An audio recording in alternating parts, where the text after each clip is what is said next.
Frères et sœurs, que le nom du Seigneur soit là.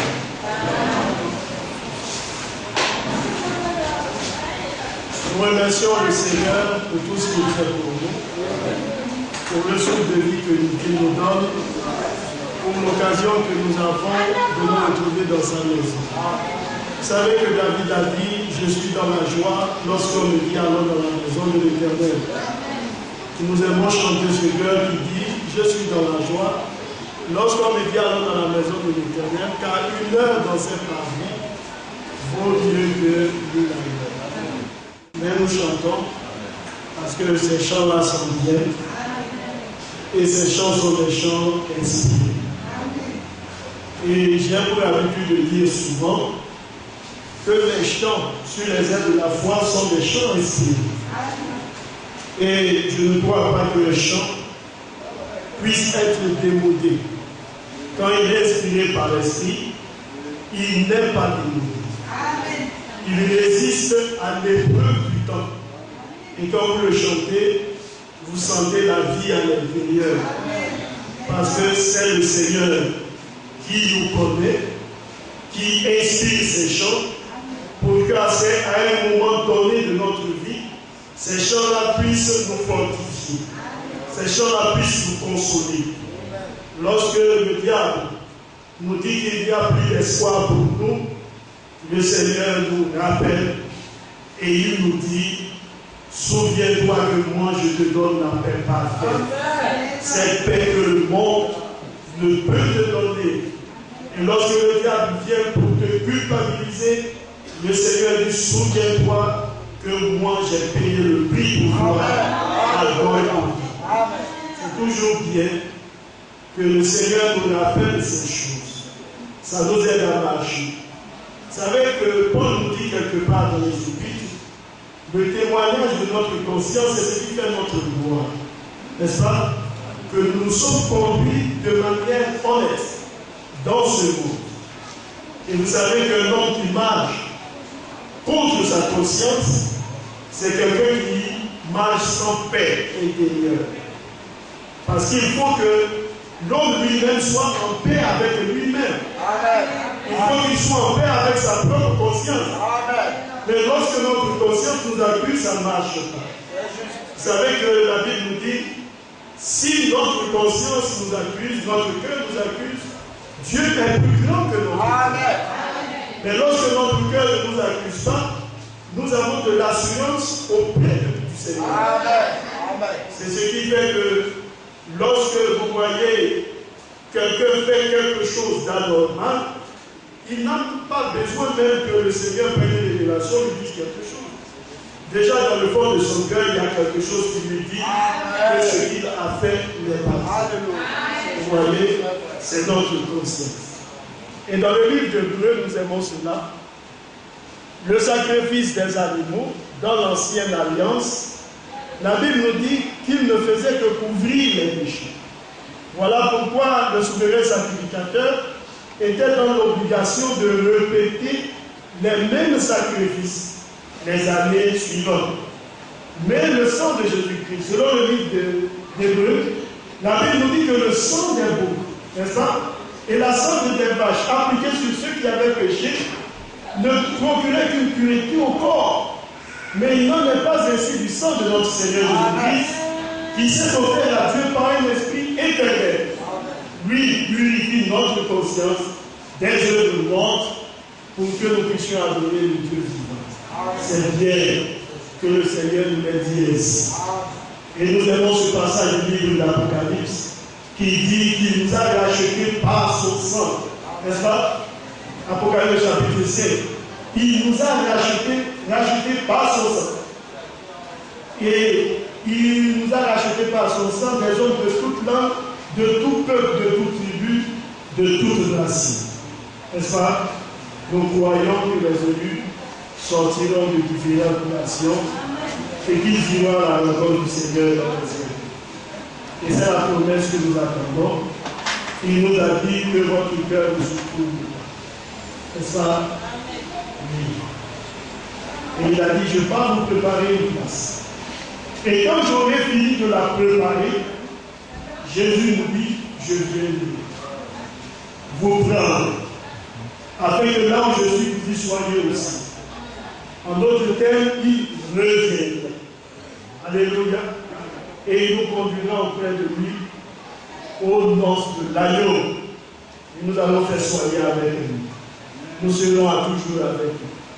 Toutes les luttes, les durs labeurs de cette vie ne seront que de lointains souvenirs.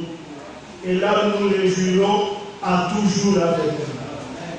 Frères bien-aimés, que le Seigneur nous soutienne et qu'il nous aide à bien marcher avec lui. Pour la seule gloire de son nom. Que Dieu bénisse. Nous allons lire quelque chose dans le livre de Timothée. Nous étions en train de voir ce sujet, la vie et l'immortalité par l'évangile. N'est-ce pas? Pour ceux qui se souviennent, la semaine passée, nous étions en train de le voir, je pense le vendredi passé. Le vendredi passé, nous l'avons vu. La vie et l'immortalité par l'évangile. Vous savez, quelquefois, nous les hommes, nous voulons les mystères, n'est-ce pas? On est content quand on entend les mystères. Lorsque les révélations descendent, on est stimulé. C'est bien fait. Mais souvenez-vous d'une chose. Dans le livre de Matthieu 25, la Bible n'a pas dit que celle qui avait beaucoup, vous voyez, de révélations. La Bible dit celle qui était prête. N'est-ce pas? Celles qui étaient prêtes sont entrées dans la salle des noces et la porte a été fermée. Il faut que nous nous apprêtions. Alléluia. Parce que Paul a dit, si même j'ai la science de tous les mystères et que je n'ai pas l'amour, je ne suis rien. Alléluia. Avoir la révélation, c'est bon. Mais marcher dans la révélation, c'est ce qu'il y a de meilleur. Alléluia. Amen. Et le prophète dit, vous pouvez sympathiser avec la vérité et ne pas être à l'intérieur. Vous pouvez reconnaître qu'une chose est vraie et ne pas pratiquer cette chose-là. Alléluia. Donc reconnaître et demeurer, c'est deux choses qui sont tout à fait différentes. Alléluia. Amen. Le diable sait que Dieu, il existe, n'est-ce pas? Le diable n'a jamais contesté l'existence de Dieu. N'est-ce pas? Tu crois que Dieu existe, c'est bien. Le diable aussi croit et il tremble. Alléluia. Mais cela ne l'empêche pas de tordre les Écritures. Alléluia. Nous allons lire 2 Timothée. Le frère va m'aider à lire. 2 Timothée 1, le verset 8. 2 Timothée, chapitre 1, à partir du verset 8. N'est donc point honte du témoignage à rendre à notre Seigneur, ni de moi son prisonnier, mais souffre avec moi pour l'évangile, par la puissance de Dieu, qui nous a sauvés et nous a adressé une sainte vocation, non à cause de nos œuvres, mais seulement son porte d'essai, et selon la grâce qui nous a été donnée en Jésus-Christ avant les temps éternels, et qui a été manifestée maintenant par la vue, par la venue de notre Sauveur Jésus-Christ, qui a rendu la mort à l'impuissance et a mis en évidence la vie et l'immortalité par l'évangile. C'est pour cet évangile que j'ai été établi prédicateur et apôtre, chargé d'instruire les païens. Et c'est à cause de cela que je souffre ces choses. Mais je n'ai ni point honte, car je sais en qui j'ai cru, et je suis persuadé qu'il y a la puissance de garder mon dépôt jusqu'à ce jour-là. Amen. Que le Seigneur ajoute la bénédiction donc à sa parole. Alléluia. Et nous avons vu comme titre, n'est-ce pas, la vie et l'immortalité par l'évangile, tout juste la fin du verset. Que donc le nom du Seigneur soit béni. Alors, comme nous l'avons vu, pour nous, l'apôtre Paul est l'apôtre des païens. C'est celui par lequel le Seigneur a bien voulu ouvrir ou bien propager l'évangile du Seigneur aux nations. Vous savez que l'apôtre Paul est le premier messager du premier âge de l'Église des nations. Lorsque le Seigneur a décidé de visiter les nations, parce que comme le disent les Écritures, les nations sont considérées comme étant l'olivier sauvage. Les branches de l'olivier sauvage qui ont été greffées à l'olivier franc. Pourquoi? Parce que tout simplement, une partie du peuple d'Israël est tombée dans l'endurcissement. Mais c'était aussi le plan du salut de notre Dieu. Il a fallu qu'Israël puisse être endurci pour que vous et moi puissions hériter de la grâce de Dieu. Amen.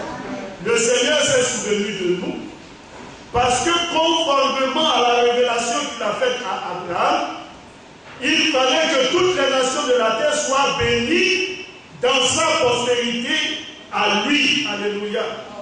Et vous savez que cette postérité dont le Seigneur parlait, ce n'était pas Isaac, mais c'était notre Seigneur Jésus-Christ. Celui par lequel nous, les hommes des nations, sommes appelés à hériter du salut, de la grâce de notre Dieu. Alléluia. Et dans le livre de la Genèse, nous voyons très bien le Seigneur, lorsque le péché est introduit dans le monde, le Seigneur fait une déclaration forte. Et il dit au serpent, n'est-ce pas, je mettrai une inimitié entre ta postérité et sa postérité. Celle-ci t'écrasera la tête et tu lui blesseras le talon. Et il a fallu que notre Seigneur Jésus-Christ vienne pour remporter la victoire sur l'ennemi. Alléluia. Oui, bien aimé. Il a triomphé du diable sur le bois du calvaire, le livré en spectacle public. Alléluia. Oui, bien aimé, c'était la victoire. Alors l'apôtre Paul est l'apôtre des païens. C'est comme ça qu'il s'est présenté au travers de cette écriture. Il dit, celui qui a fait de Pierre l'apôtre des Juifs a fait de moi l'apôtre des païens. Alléluia. Et ce qui est merveilleux, c'est que lorsque nous prenons les écrits de Paul et ceux des apôtres, nous voyons qu'il n'y a pas d'opposition, mais qu'il y a une continuité. C'est l'action de l'Esprit de notre Dieu. Et lorsque Pierre lui rend témoignage de Paul, il dit que Paul dit des choses qui sont difficiles à comprendre, dont les gens mal affermis entendent le sens pour leur perdition, pour leur ruine, pour leur destruction. Il était conscient des écrits de Paul qui demandaient réellement une révélation, une connaissance profonde de ces Écritures. Oui, bien aimé. Alors l'apôtre Paul, s'adressant à Timothée, parce que quand vous lisez les premiers versets avec Timothée, l'apôtre Paul a recommandé à Timothée de rester à Éphèse. Si vous lisez les Écritures, afin d'enseigner aux hommes de ne pas prêcher le faux évangile. Alléluia. Et il a demandé à Timothée de veiller pour que les frères en Christ ne prennent pas l'église du Seigneur comme quelque chose de vulgaire, mais que chacun sache se conduire dans la maison de Dieu. Et Paul a dit que c'est la colonne et l'appui de la vérité. Alléluia. Et pour que Timothée soit un serviteur de Dieu exemplaire, il lui a donné donc des prescriptions. Voici comment est-ce que Timothée, tu dois te conduire pour que réellement tu sois un homme approuvé, et de Dieu et aussi des hommes. Alléluia. Alors il dit, n'ayez donc point honte du témoignage à rendre à notre Seigneur. Et nous avons vu la fois passée que notre premier témoignage que nous rendons au Seigneur, ce n'est même pas la confession que nous avons du bout des lèvres ou dans la bouche, mais c'est la vie que nous menons. C'est d'abord le premier témoignage que nous rendons au Seigneur. Le Seigneur nous dit tout simplement dans sa parole, nous sommes ses enfants, n'est-ce pas? Quand vous lisez le livre de Jean, le chapitre 1, la Bible nous dit à tous ceux qui l'ont reçu, il leur a donné le pouvoir de devenir enfants de Dieu. Et lorsque nous appartenons au Seigneur, qu'est-ce que le Seigneur fait? Il met en nous sa vie, sa nature. C'est pourquoi dans le livre de Pierre, la Bible nous dit que nous sommes devenus participants de la nature divine de Dieu en fuyant la corruption qui existe dans le monde. Alors nous faisons tous nos efforts pour joindre à la foi la vertu, à la vertu la connaissance, à la connaissance la tempérance, à la tempérance la patience, à la patience la piété, et à la piété l'amour fraternel. Et ces choses-là sont censées abonder dans notre cœur pour que nous puissions marcher de la bonne manière avec le Seigneur. Frères bien-aimés, il ne s'agit pas pour nous d'avoir seulement de la foi, mais le Seigneur veut que nous l'ayons en abondance. Il ne s'agit pas d'avoir seulement de la vertu, mais il faut avoir beaucoup de vertu. Il faut avoir beaucoup de tempérance. Et ces choses-là sont importantes dans la mesure que quand nous marchons avec le Seigneur, nous avons toujours besoin de ce qu'on appelle le remplissage, n'est-ce pas? Les apôtres ont été baptisés du Saint-Esprit. Et quand vous continuez de lire, à la persécution, lorsqu'ils se sont rassemblés pour prier, la Bible nous dit qu'ils ont été remplis du Saint-Esprit. Alléluia. Oui, bien aimé. Et vous savez que le Seigneur a dit aussi quelque chose de très important. C'est qu'on ne met pas du vin nouveau dans quoi? Dans le vieil soutre. Et le Seigneur dit, si on le faisait, les soutres là vont faire quoi? Les soutres vont se rompre. Et vous allez perdre le vin et les soutres. Alléluia. Et vous savez que dans l'ancien temps, les hommes n'utilisaient pas les verres. Les verres, on ne l'utilisait pas. Parce que les hommes n'avaient pas le procédé pour cela. Les hommes utilisaient quoi? La peau des animaux. C'était cette peau-là que les hommes prenaient et qu'ils travaillaient d'une certaine manière pour pouvoir faire de sorte à ce que ces choses-là soient pour eux des réserves d'eau. Ou bien on met quelques liquides dedans, tels que le vin, ainsi de suite, pour pouvoir conserver.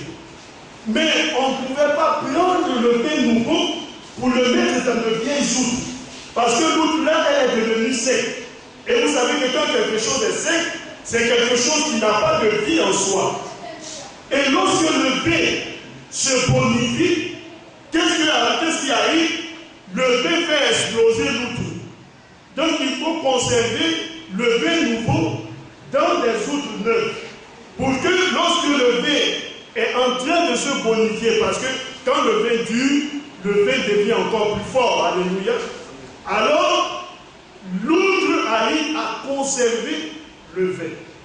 Nous avons besoin d'un remplissage constant de l'Esprit de Dieu dans notre vie pour pouvoir bien marcher avec le Seigneur. Il dit à Timothée, n'ayez point honte du témoignage à rendre à notre Seigneur.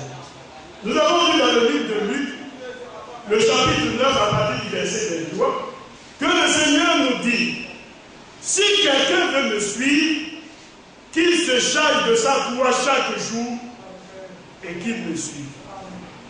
Alléluia. Pourquoi l'expression chaque jour? Parce que chaque jour n'a pas été écrit en fait. Mais chaque jour a été écrit pour nous amener à comprendre que notre marche avec le Seigneur doit être une marche constante. Il ne faut pas marcher avec le Seigneur pendant 2 jours pour laisser la main du Seigneur pendant 1 mois, pour reprendre la main du Seigneur après 1 mois, marcher avec le Seigneur pendant 2 mois et laisser la main du Seigneur pendant 1 an. Le Seigneur dit non. Il faut se charger chaque jour de sa croix à lui. Et quand on continue de lire, le Seigneur dit, celui-là qui aura honte de moi, moi aussi j'aurai honte de lui. Alléluia.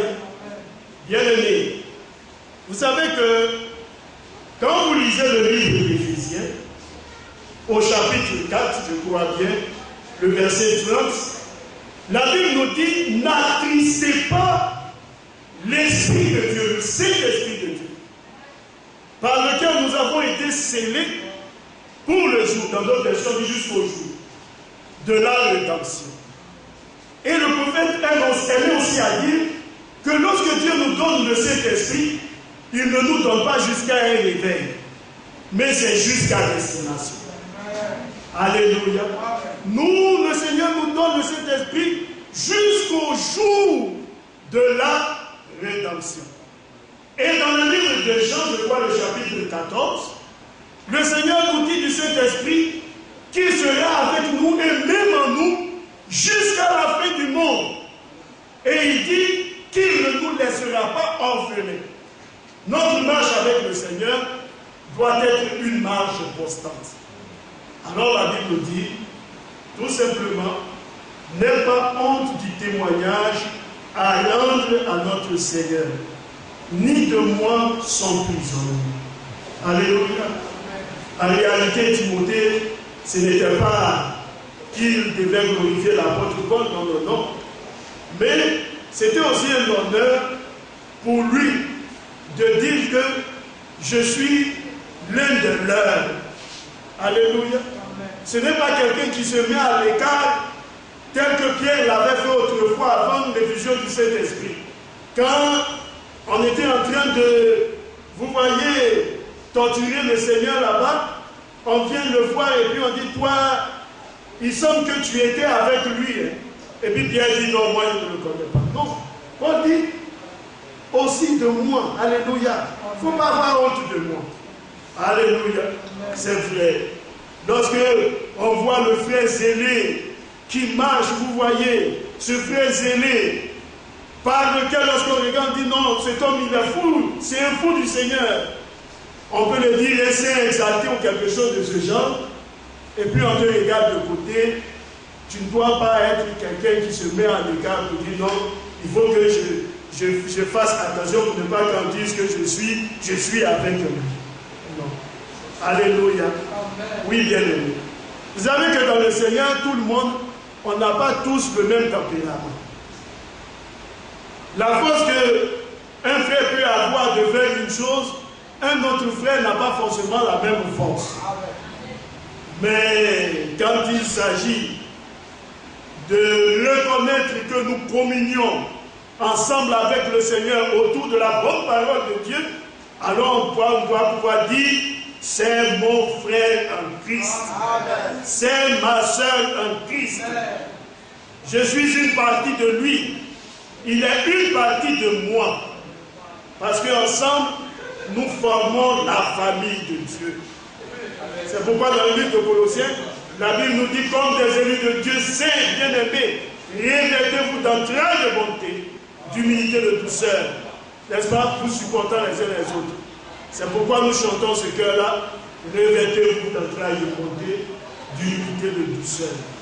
Alléluia, où nous faisons partie de la famille de Dieu. Nous nous supportons les uns les autres. Alléluia. Oui, bien aimé.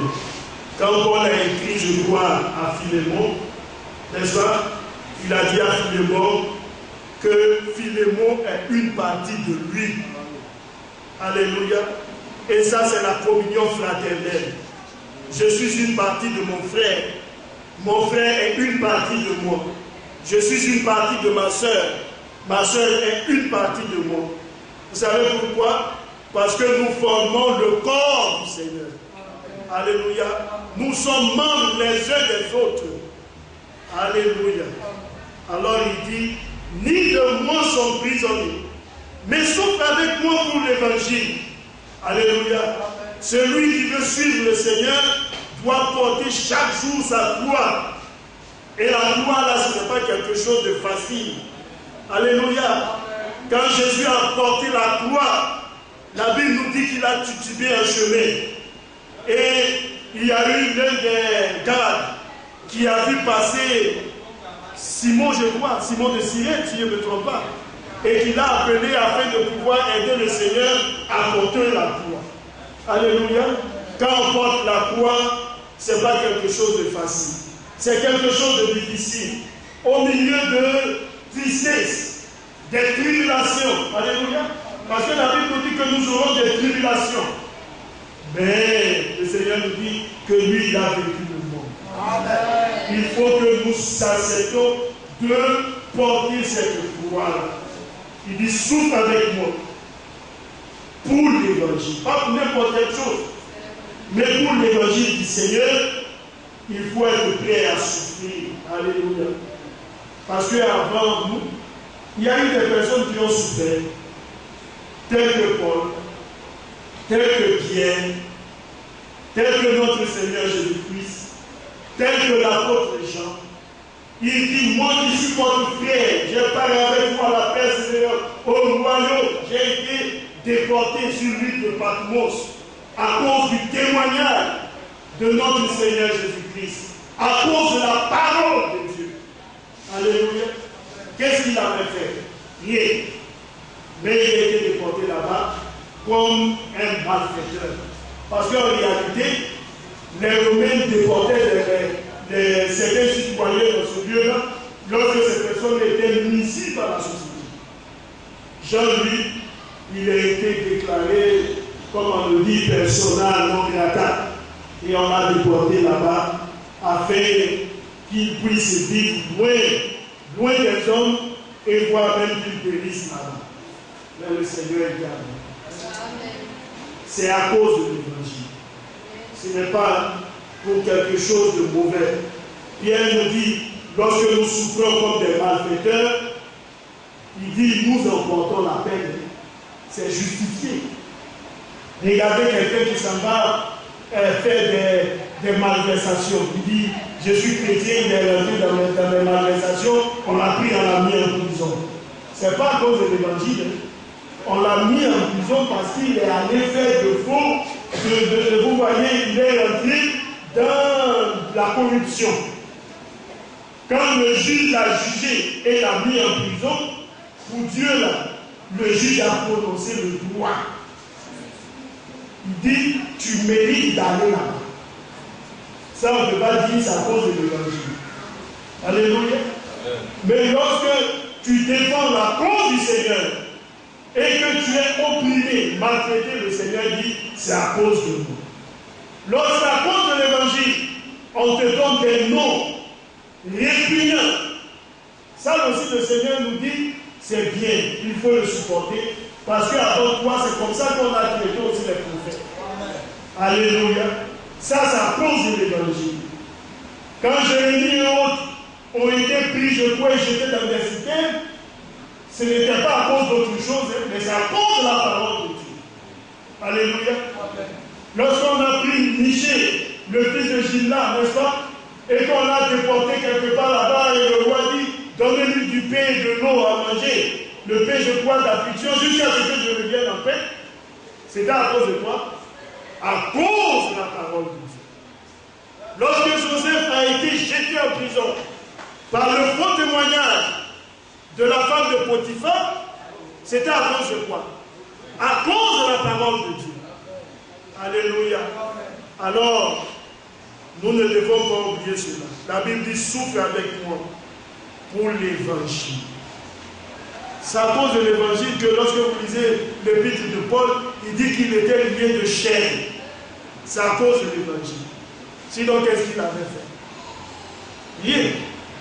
C'est à cause de l'évangile qu'Étienne a été lapidé jusqu'à ce que mort s'ensuive. C'est à cause de l'évangile que Jacques a été décapité. Oui, bien aimé. À cause de l'évangile.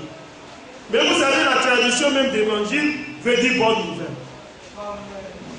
Comment des hommes sont prêts à faire souffrir leurs semblables à cause d'une bonne nouvelle? La bonne nouvelle qui doit procurer aux hommes la vie devient pour eux un sujet de scandale. Mais ça aussi Pierre le dit.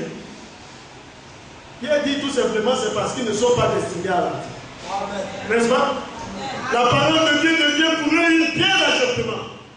Et ils viennent, ils s'achoppent contre elle. Il dit parce que tout simplement, ils n'ont pas été destinés à la vie. Quand un homme est destiné à la vie, il prend la parole. Alléluia. Mais quand on commence à raisonner avec la parole, il faut se poser des questions sur, vous voyez, la provenance de notre personne. On vient de qui? Alléluia. Alors il dit, mais souffle avec moi pour l'évangile, par la puissance de Dieu, nous l'avons vu faire.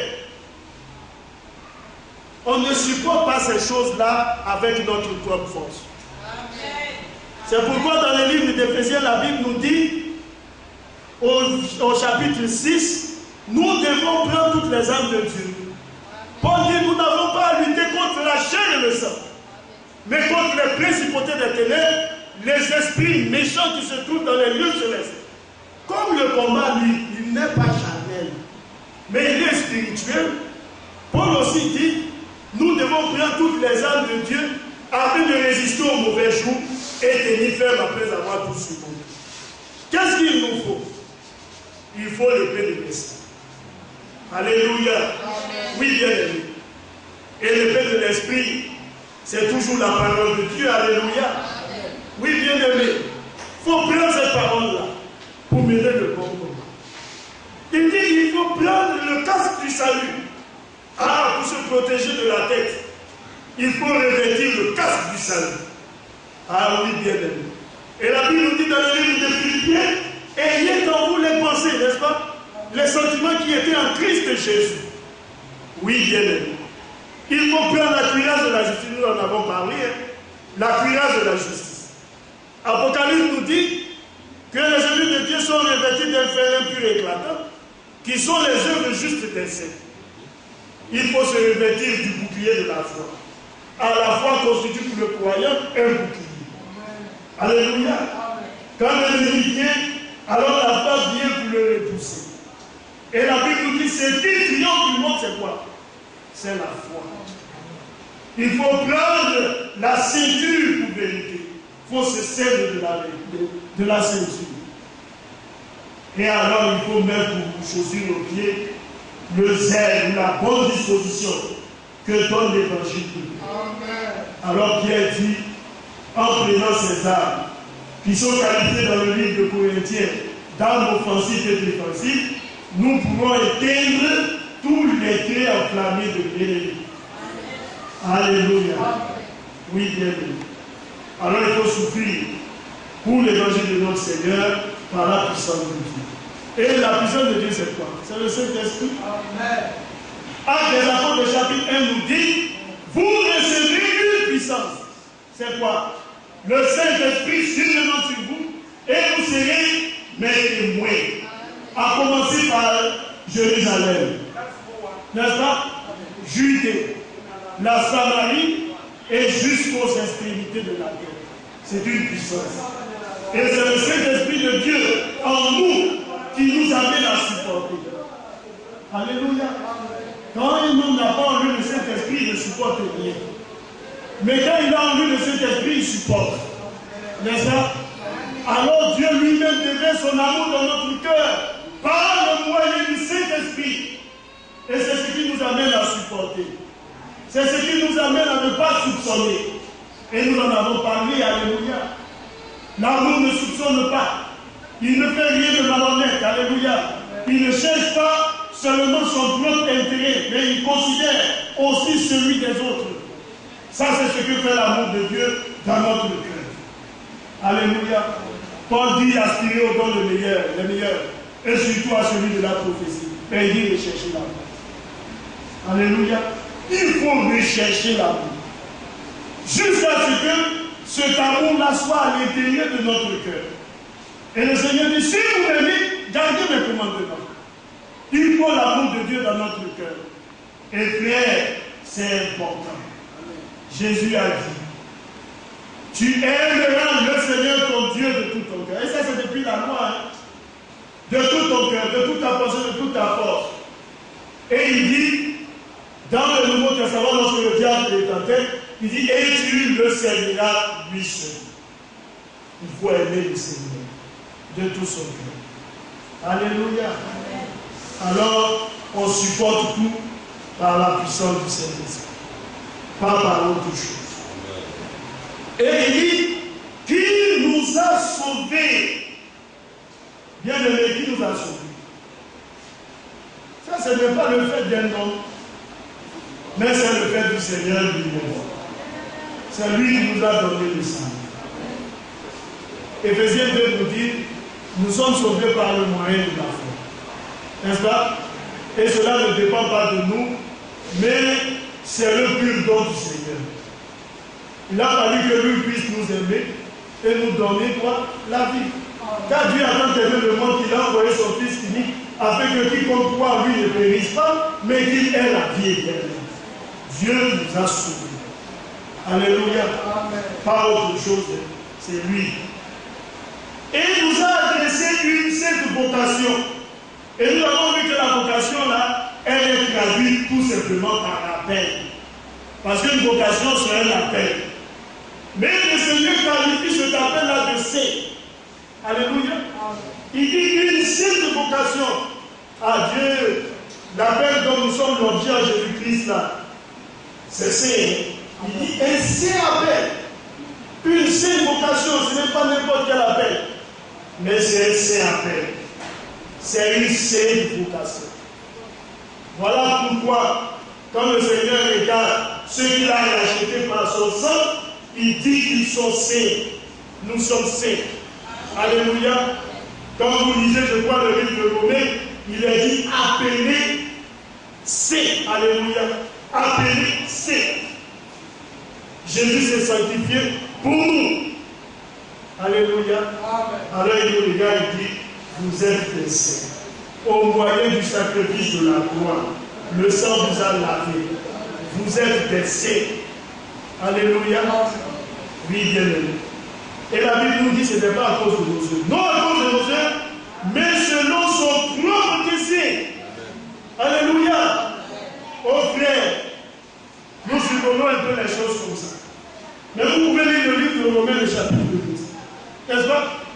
Tout ce qui arrive au cours de ceux qui aiment Dieu, qui sont appelés selon son propre désir. Et la Bible nous dit que ceux que Dieu il a appelés, il les a justifiés, il les a glorifiés, afin d'être rendus conformes à l'image de son Fils. Alléluia. Pour que nous soyons à la ressemblance de notre Seigneur Jésus-Christ. En d'autres termes, nous soyons comme lui. Alléluia. Oui, bien aimé. Alors la Bible nous dit, non comme nos œuvres, mais c'est selon son propre dessein à lui. Un dessein, c'est quoi? C'est tout simplement un projet. Alléluia. Selon son propre projet à lui. Alléluia. Et la Bible nous dit, et selon la grâce qui nous a été donnée en Jésus-Christ, avant les temps éternels. Ah, bien aimé. Donc la grâce là, Dieu ne nous l'a pas donnée quand nous sommes nés. Mais la Bible nous dit qu'il nous l'a donnée en Jésus-Christ avant les temps éternels. C'est-à-dire qu'avant même que nous ne venions dans le monde, cette grâce-là, le Seigneur nous l'a donnée. Amen. Alléluia. Quand nous parlons du Seigneur avec l'attribut d'un sauveur, cela fait allusion à quoi? Au fait qu'il vient de l'acheter. Amen. Alléluia. Et notre Seigneur avait cet attribut-là en lui, avant la fondation du monde. Amen. Voilà pourquoi nous croyons conformément aux Écritures que nous étions en lui. Nous sommes une partie de son attribut à lui. Amen. Alléluia. Et quand il a été manifesté comme sauveur, alors nous avons été produits comme étant des rachetés. Alléluia. Oui, bien aimé. Alors la Bible nous dit que c'est depuis quand? Depuis les temps éternels que le Seigneur nous a donné quoi? La grâce. Alléluia. Bien aimé. Il est venu racheter ce qui était perdu. Alléluia. Oui, bien aimé. Le diable a pensé qu'il pouvait nous avoir dans son panier, mais le Seigneur dit, moi je connais mes brebis. N'est-ce pas? Je les connais. Et il est venu dans un corps de chair afin de racheter ces brebis qui sont à lui. Alléluia. Alors la Bible nous dit, c'est depuis les temps éternels. C'est pourquoi en Éphésiens, comme nous le disons là, la Bible nous dit, nous sommes élus avant la fondation du monde. Amen. Alléluia. Ça c'est depuis longtemps. Ce n'est pas aujourd'hui. Alléluia. Dans la question du salut que Dieu nous donne là, ce n'est pas une affaire de maintenant. Dieu dit c'est depuis longtemps. Alléluia. Alors il dit, et qui a été manifesté maintenant. Alléluia. Vous voyez pourquoi nous ne croyons pas dans la doctrine prétendue qu'il y a que Jésus-Christ soit né depuis, vous voyez, le ciel là-bas. Non, non, non. Il a été manifesté maintenant. C'est maintenant qu'il a été manifesté. C'est maintenant qu'il a été manifesté comme sauveur. Amen. Alléluia. Amen. Les origines de ce Christ, selon le livre de Michée, remontent depuis les temps d'éternité. Ça c'est vrai. C'est Dieu avec ses attributs en lui. Mais il a fallu qu'il y ait un aujourd'hui. C'est pourquoi dans le livre des Psaumes, il est dit, Psaume le chapitre 1, je raconterai les décrets, l'Éternel m'a dit, tu es mon fils et aujourd'hui je t'ai engendré.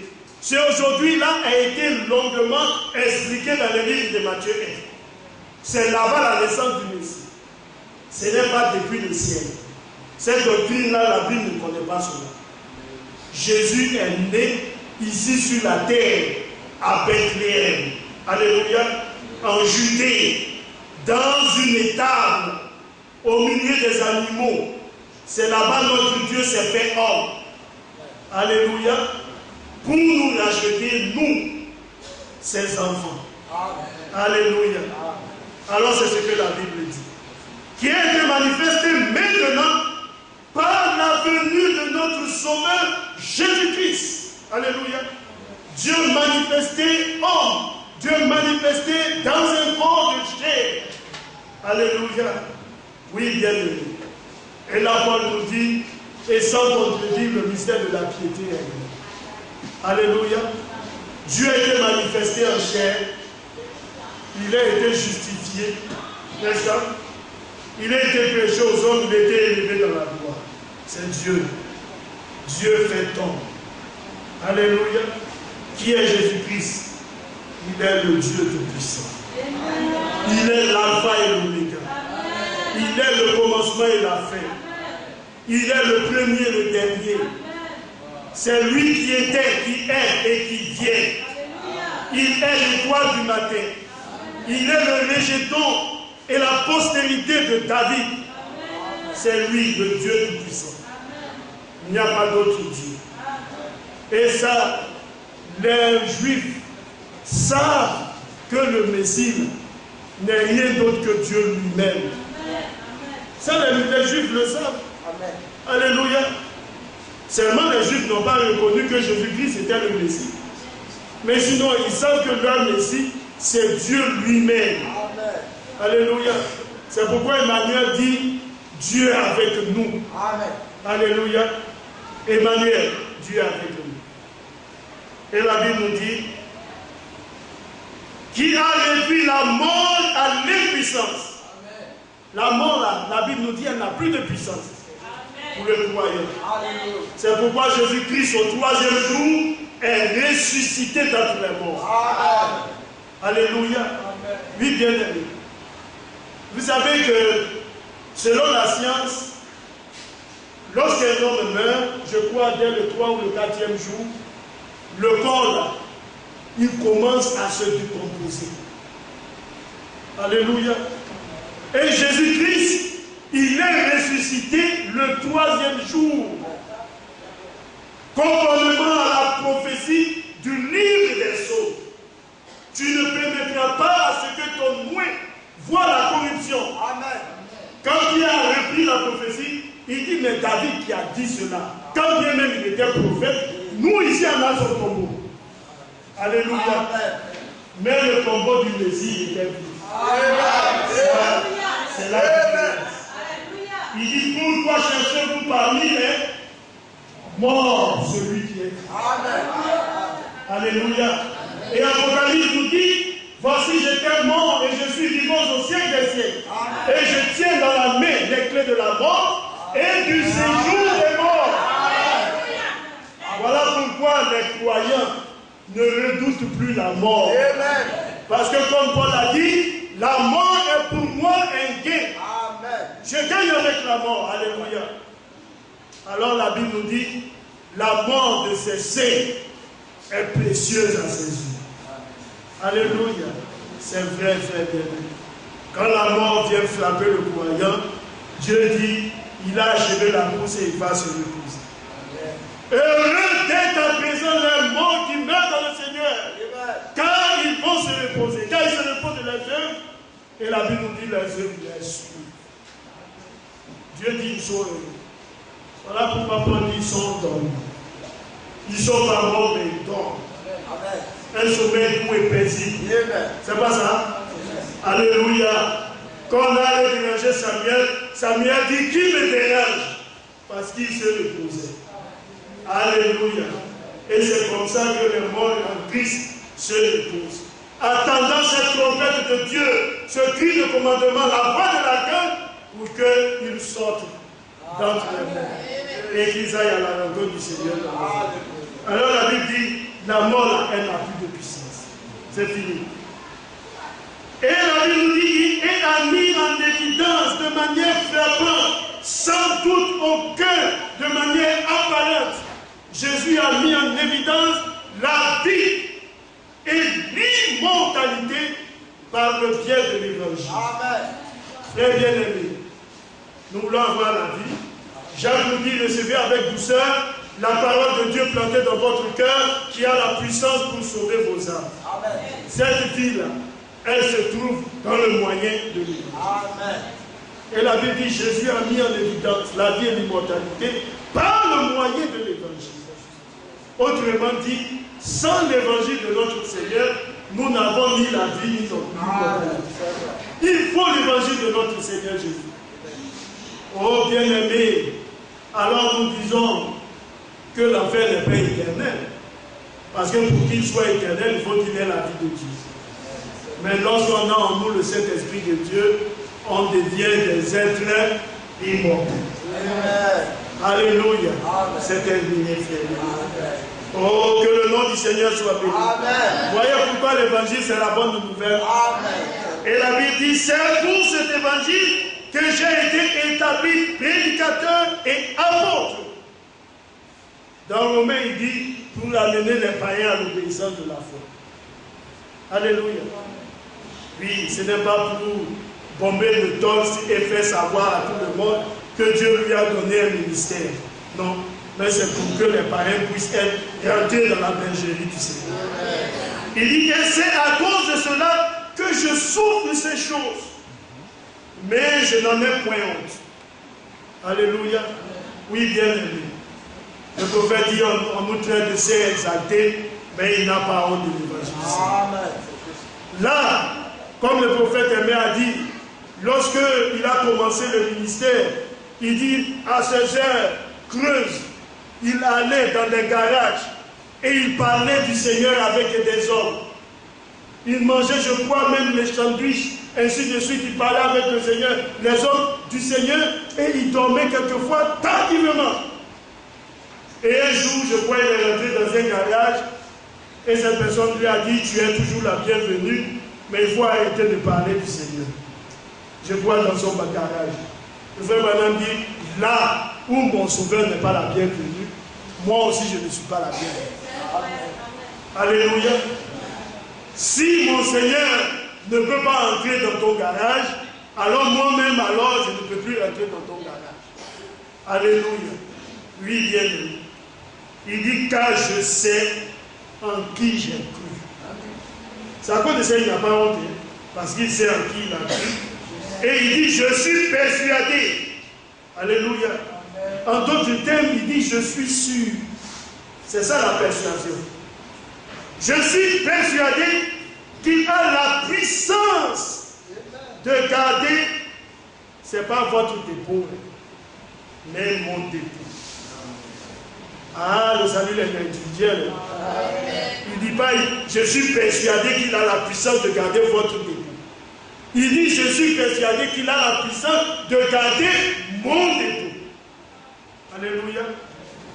Oui, chacun doit faire des prévisions. Chacun doit pouvoir surveiller son dépôt. Alors on emmagasine quoi? Le magasin doit être plein de la bonne parole de Dieu.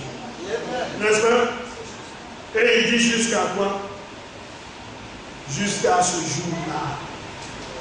Frère, ce jour-là, ce n'est rien d'autre que son retour. Alléluia. Pourquoi sommes-nous là? Nous sommes là pour ce jour-là. Alléluia. Oui, bien aimé. Que le nom de notre Seigneur Jésus soit. Alors la Bible nous dit qu'il va transformer le corps de notre abaissement pour le rendre semblable au corps de sa gloire. Que Dieu